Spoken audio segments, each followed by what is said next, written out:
At a family dinner at my parents' house, my sister pointed straight at my face and said, "I wish you were never born." She said that after a heated argument that started because I refused to lend her $20,000 to help her keep her coffee shop. But what shocked me the most wasn't her words, it was my parents' reaction. They defended her and even called me selfish and cold-hearted. After everything, I chose to stand up and walk out. But that's when the real family drama started coming my way.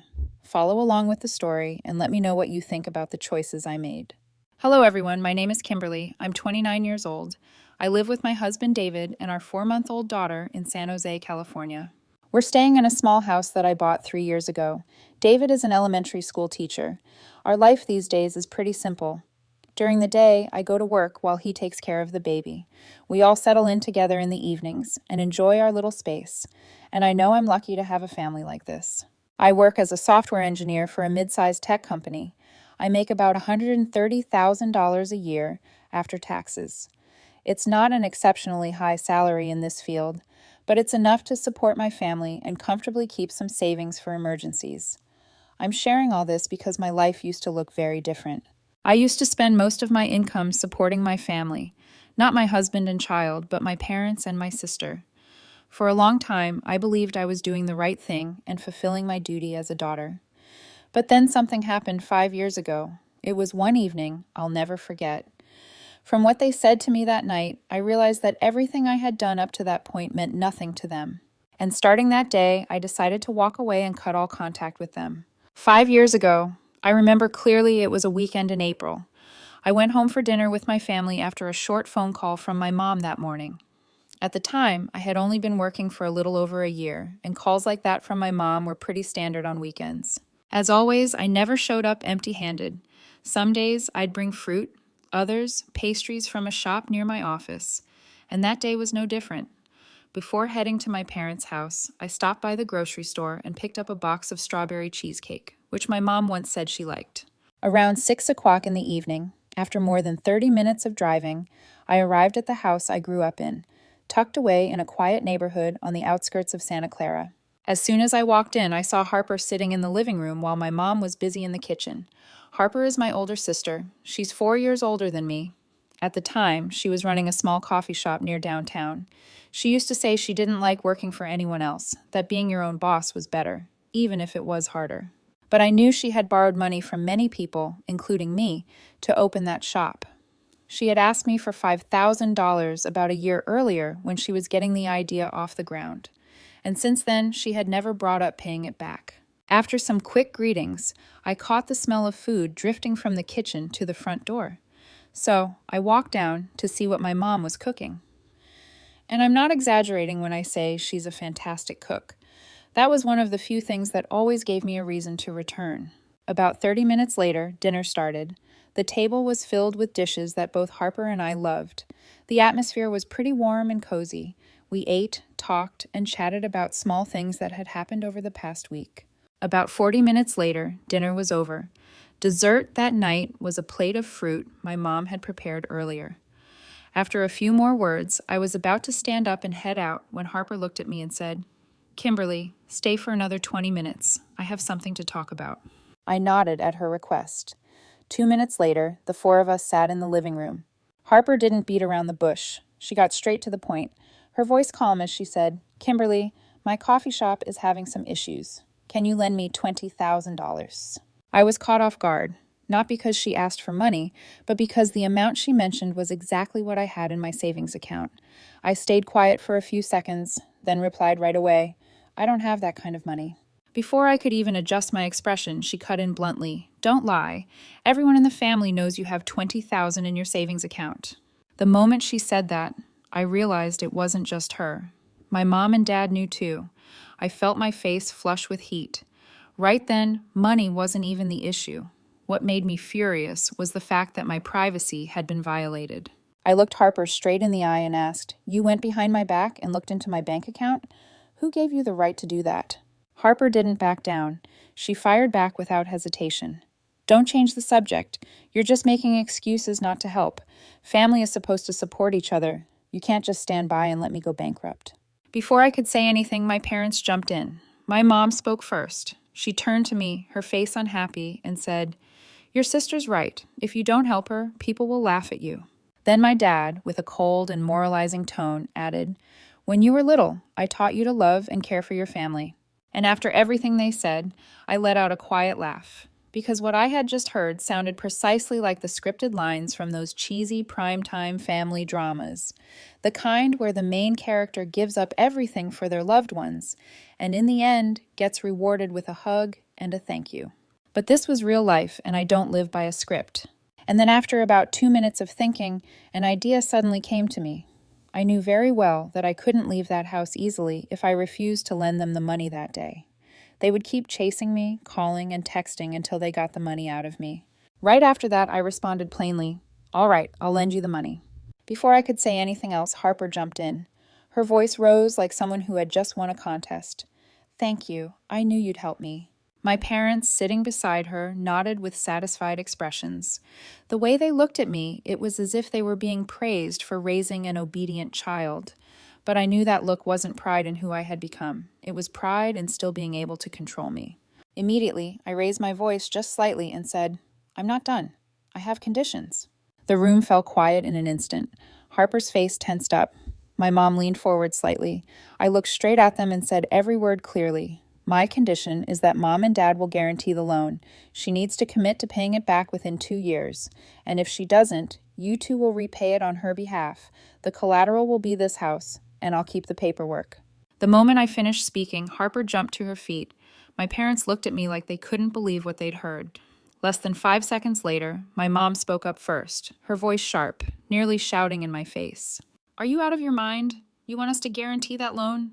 Then my dad followed right after, his voice heavy, each word like a blow. "Unbelievable. You want your own family to put up collateral and sign a loan agreement. I'm disappointed in you. If I were to hand over the deed, I might as well mortgage the house at the bank myself." I wasn't surprised by what they said, but I didn't back down either. I responded clearly.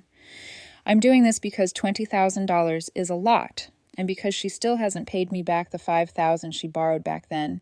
She said it was only for a month. It's been almost a year, and I haven't seen a dime. What makes you think this time will be any different?" Right after I said that, Harper started yelling, calling me selfish and cold-hearted.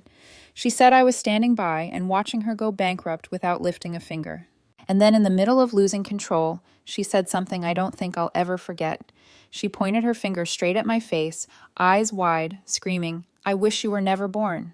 That sentence echoed through the familiar room right before our parents.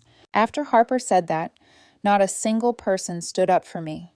No one objected, not even a furrowed brow or a "don't say that" from my parents. Just silence.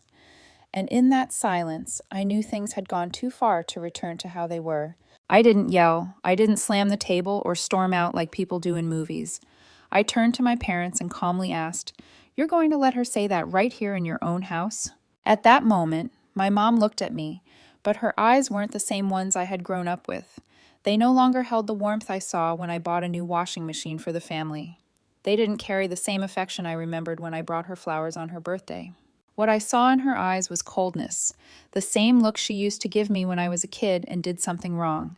Then she opened her mouth. The first thing she said hit me like a brick.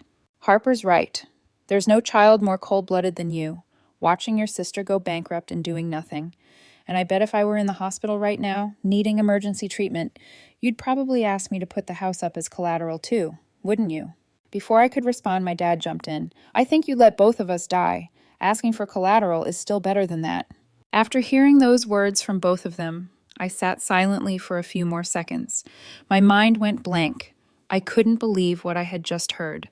I thought about saying something, maybe reminding them of all the times I helped without asking for anything in return, all the burdens I quietly carried. But I stopped myself. I knew that nothing I said at that point would change anything. Then I looked at them one last time and asked, not in anger, just wanting to be sure, "Do you regret saying that? You still have a chance to take it back." Just as I expected, there was no reply. They stayed silent. Their eyes stayed on me, but there was no sign of regret in them. At that point, I knew I shouldn't stay any longer. I stood up and slowly put on my jacket.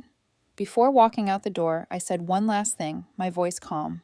"You should take a moment to remember everything I've sacrificed for this family. Then I walked out of the house and closed the door behind me as I headed straight to my car.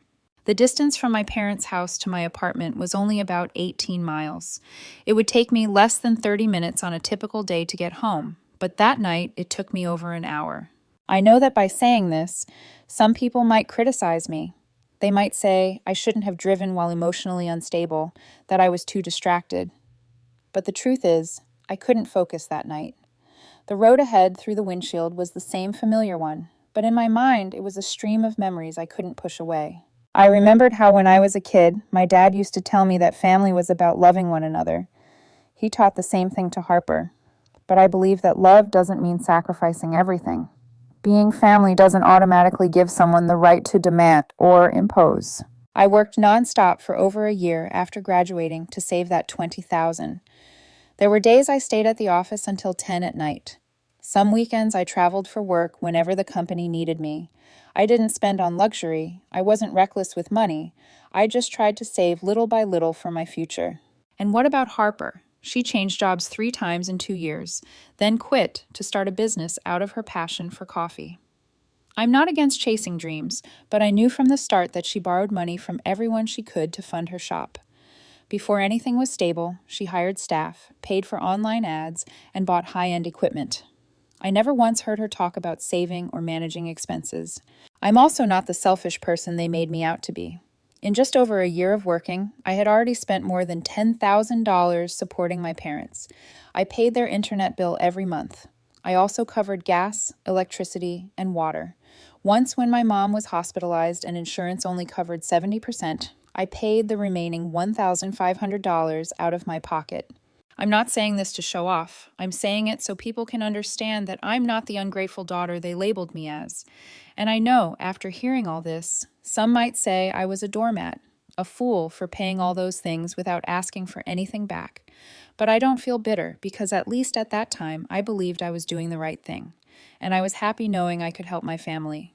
While I was still lost in those thoughts, a small car suddenly swerved before me, forcing me to slam on the brakes. The tires screeched loudly against the road, and my body lurched slightly forward. That moment snapped me back to reality.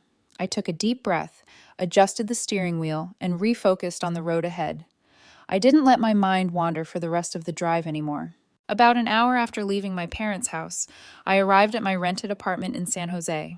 It was on the 3rd floor, and there was no elevator. As I walked up the stairs, my legs felt heavier than usual. When I opened the door and stepped inside, I headed straight to the kitchen. I opened the fridge, grabbed a cold water bottle, and drank nearly half of it in just a few seconds.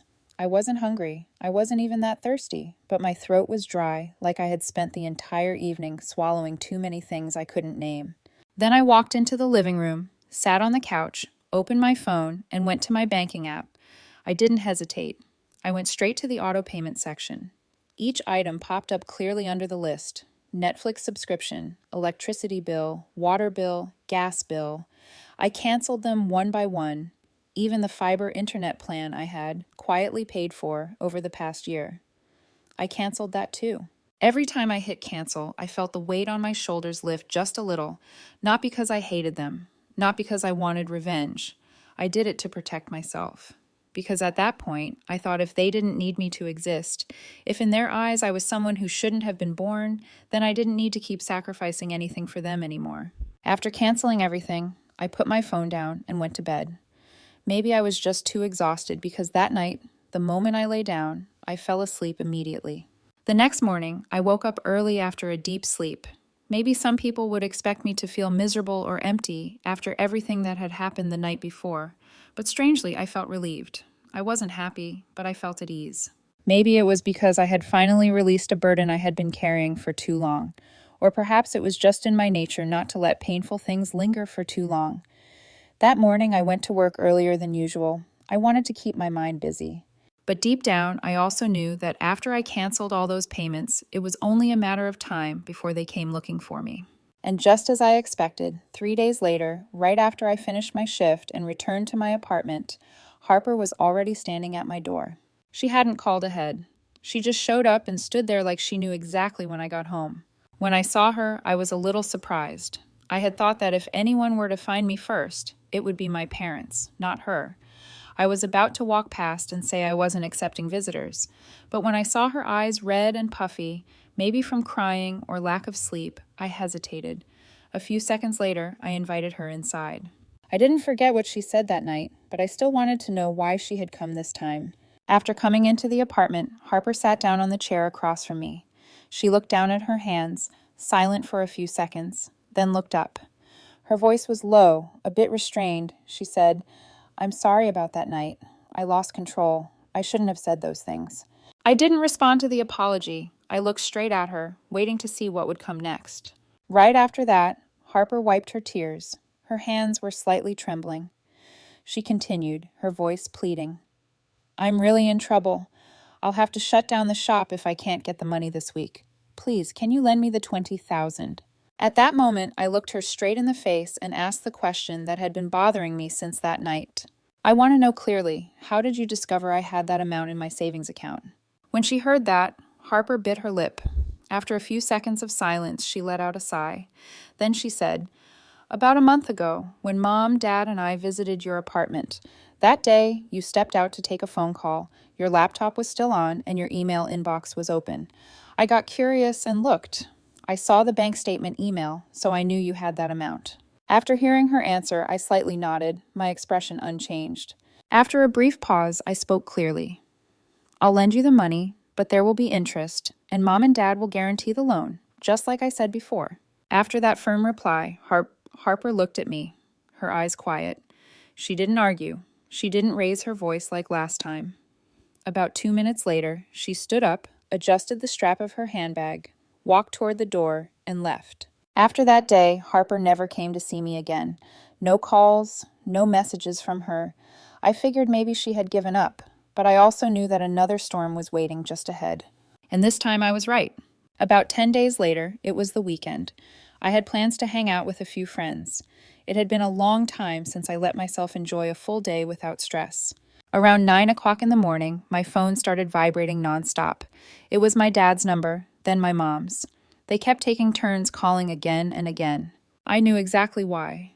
It was because the Netflix account they had been using was no longer accessible, but I didn't answer. I switched my phone to silent mode with no vibrations or ringtone. Then I slid it into my pocket and continued the day like nothing had happened. That whole day, my friends and I had a great time. We walked around, had lunch, sat at a cafe, and talked about all kinds of small things in life. It had been a long time since I felt that light and relaxed. Later in the afternoon, when I got home and turned my phone back on, the screen showed 66 missed calls from my parents. Along with that were 12 text messages. I skimmed through the first few. Just as I had guessed, they said things like, "Why aren't you picking up? Have you paid for Netflix yet?" And finally, one message from my mom, "Can you please pay for Netflix?" I stared at those words for a few seconds, then let out a small laugh. Not the kind of laugh you make when something's funny, but the kind that comes when something is just too absurd. They didn't call to check how I was doing, not to ask if I was okay after that night, but to demand a movie subscription fee. Right after that, I wrote a message and sent it straight to the family group chat. "I've canceled all automatic payments from my account. From now on, take care of it yourselves." Once the message was sent, I left the group chat and then blocked my dad's number, my mom's number, and Harper's. For more than 10 days, I had waited for an apology, a message checking in, or even a small sign that they still saw me as part of the family. But there was nothing. The only thing they wanted from me was money, and I had no reason left to keep being their ATM. From that moment on, I made a clear decision. I would live my own life. I thought the storm had passed, that after everything that happened, they would finally leave me alone. But I was wrong. When it came to money, they still had another plan. And that plan started a month later. It was a Tuesday. I was sitting at my desk at the office just finishing up some technical reports when my phone rang. It was an unfamiliar number. I stared at the screen for a few seconds, then hesitantly picked up. The moment I brought the phone to my ear, Harper's voice came through, rushed and dramatic. "Kimberly, listen to me. Mom's in the hospital. It's not looking good." Right then, I tried to stay calm. My voice was steady and low as I asked, "What happened?" Harper sounded like she was choking up. "The doctor said she needs emergency surgery. It's expensive and the insurance won't cover everything. The family needs help. Can you do anything?" After that, I stayed silent for a few seconds. then asked directly, "How much?" At that moment, Harper's voice shifted like a weight had been lifted off her shoulders. She said, 20,000. Can you send it soon? Mom's at the regional medical center. Right then, I cut her off. My voice was calm, almost cold. If it's really that urgent, then sell the house. Harper froze at my answer. The line went quiet for a few seconds. Then she burst out, "What? What are you even talking about?" I repeated myself immediately, this time clearly and leaving no room for misunderstanding. I said, "Sell the house. It's in our parents' name. If the situation is serious enough to need 20,000 immediately, that's the most reasonable solution. I have no responsibility here anymore." Harper almost screamed into the phone after that. "You're just going to abandon the whole family? You know how much Mom means to us." I responded firmly, my tone unchanged. "If you all truly saw me as your daughter and sister, then maybe you wouldn't have pushed me to walk away like a stranger. I wish you luck. Don't call again." Right after that, I ended the call without waiting for another word. When I was on the phone with Harper, I felt something was off. The way she spoke was too rushed, and she kept repeating 20,000, like she was trying to pressure me into making a quick decision. What raised the biggest red flag for me was the amount she asked for, precisely the amount I had saved. I didn't say anything else. After hanging up, I didn't transfer any money. I didn't reply. Instead, I called a close friend of mine who works in heating and air conditioning repairs in the area. I asked him to help me with a small favor. I told him to pretend to be a furnace maintenance technician and call my mom's phone. The goal was simple, to confirm her location. I wanted to know if she was in the hospital like Harper claimed. About 15 minutes later, my friend messaged me back. "Your mom picked up after 3 rings. Her voice was clear. She said she's at home and can schedule a technician any time today." That one message told me everything I needed to know. Harper had lied. There was no emergency, no medical bill, no doctor. She had built a made-up story to get the rest of my savings. What I felt wasn't exactly shock.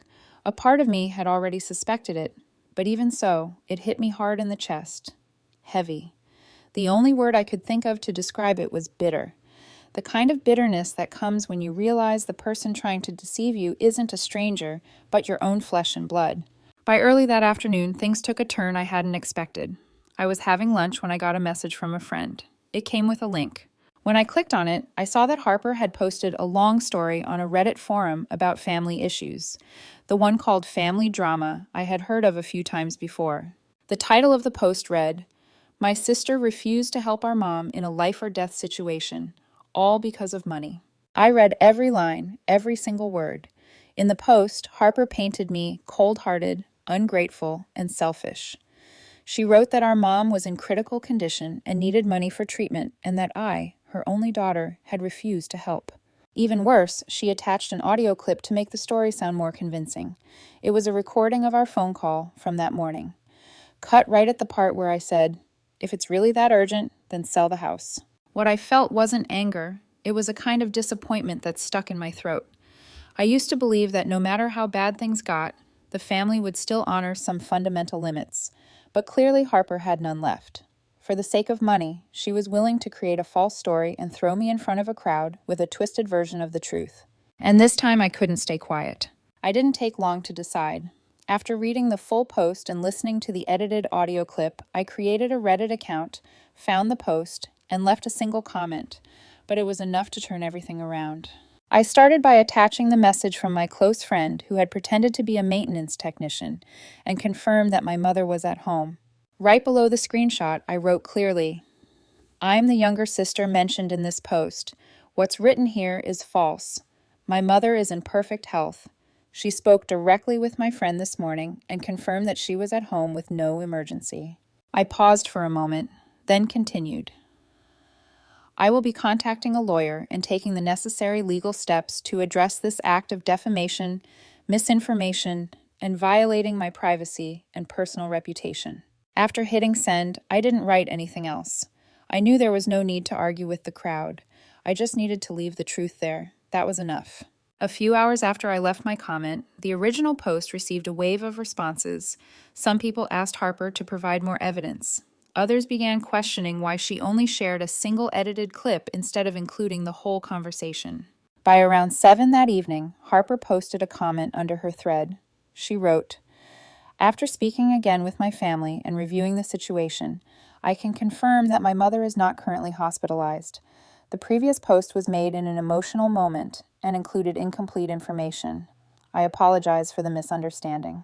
There was no mention of my name in the apology, no sentence clearly stating that she had made the whole thing up, but that was enough to show she knew she was in the wrong. After that, I took a screenshot of the correction and saved it to my records. Then I contacted my lawyer and told him I had decided not to pursue the matter in court. Not because I wanted to forgive her, but because I didn't need a verdict to prove I was right. The truth had already come to light. My reputation remained intact, and the people who once saw me as ungrateful now knew what was real and what was fabricated. As for not telling them anything, that was a deliberate choice. They didn't deserve to know that I had decided to go easy. Since that day, I haven't seen them again. Even though my parents' house is less than a 30-minute drive away, we haven't crossed paths once in the past 5 years. In those 5 years, I rebuilt my life from the ground up. I met David, who looked at me with trust, not demands. After 2 years of dating, we got married. 3 months ago, our daughter Riley was born. I thought the past had finally been put to rest. But then, a week ago, they showed up again. It was a Sunday morning. I was working in the yard when the doorbell started ringing repeatedly. When I opened the door, there they were. My dad, Mom, and Harper stood right on the front porch. My mom was the first to speak. She looked at me and said in a soft voice like nothing had ever happened, "We came to see our granddaughter." I didn't hesitate. I looked her straight in the eye and said clearly, "There is no granddaughter." My words froze the air for a few seconds. Then David came outside. He didn't say anything at first. He gently carried Riley, still sound asleep, out to the porch so they could see her. 5 minutes later, David finally spoke. His voice was calm, steady, and firm. "It's time for you to leave, and don't disturb my wife's life again. A no-contact order will be coming in a few days." He paused for a second, then turned to my mother and said, "Because to me, a child should never have to know someone who once cursed her mother, saying she should never have been born." No one said a word after that. They stood there for a few more seconds, then turned around and walked away. And now, looking back on the whole story, I realize something very clearly. Not everyone who brings you into the world knows how to love you correctly. I used to believe that if I gave enough, I would eventually be loved. But the truth is, if you don't set boundaries, people will keep pushing further. If you don't speak up, they'll think your silence means you're okay with it. I don't regret what I did for my family, but I also don't feel guilty for stopping. Because sometimes the best way to protect the ones you love is to walk away from those who never respected you. I'm no longer that daughter who waited for her parents' approval before deciding. I'm a grown woman now with a family of my own, and I won't let my daughter grow up in a world where love is traded for control and manipulation. I choose peace, and I'm not asking anyone's permission to have it this time. And before I wrap up this story, I have 2 questions I want to ask you, the listeners who've stayed with me until the very end. My first question is, was I wrong for standing up and ending my relationship with my family? And the second one, I suddenly remembered that Harper still owes me $5,000, money she borrowed 6 years ago. She's never paid it back. I still have the confirmation texts and the transfer record. Do you think I should ask for it? Drop your thoughts in the comments section of the story. I want to hear what you think. And if you found this story meaningful, don't forget to subscribe, like, and share it so more people can hear it too. Thank you for listening. See you in the following story.